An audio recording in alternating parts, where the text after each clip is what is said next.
All right, Mark Zuckerberg has made an announcement. He's vowed to prioritize free speech after the return of Donald Trump to the White House, saying that starting in the USA, he would get rid of fact-checkers and replace them with community notes.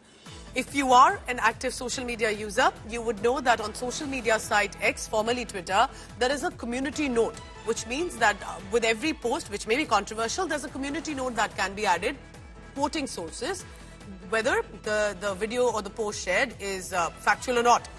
And now in a video message, Mark Zuckerberg, which of course handles different social media sites like Facebook, Instagram, and said that time to get back to our roots around free expression on Facebook and Instagram.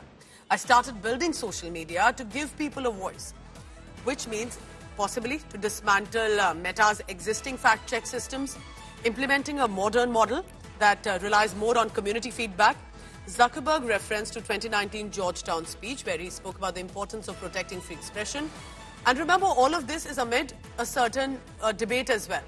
What kind of free expression, to what extent can be allowed, or should there be, if not censorship, a certain restriction with posts on social media? Let's listen into Mark Zuckerberg. It's time to get back to our roots around free expression on Facebook and Instagram. I started building social media to give people a voice. I gave a speech at Georgetown 5 years ago about the importance of protecting free expression, and I still believe this today. But a lot has happened over the last several years. There's been widespread debate about potential harms from online content. Governments and legacy media have pushed to censor more and more. A lot of this is clearly political, but there's also a lot of legitimately bad stuff out there. Drugs, terrorism, child exploitation. These are things that we take very seriously, and I want to make sure that we handle responsibly.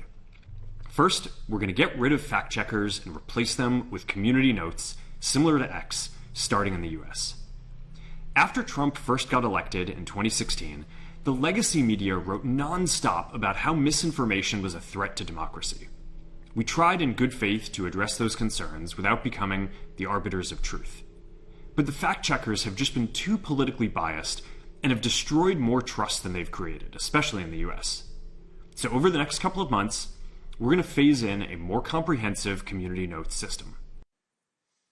So it would be interesting to see what Meta and Instagram decide to go ahead with as what kind of restrictions.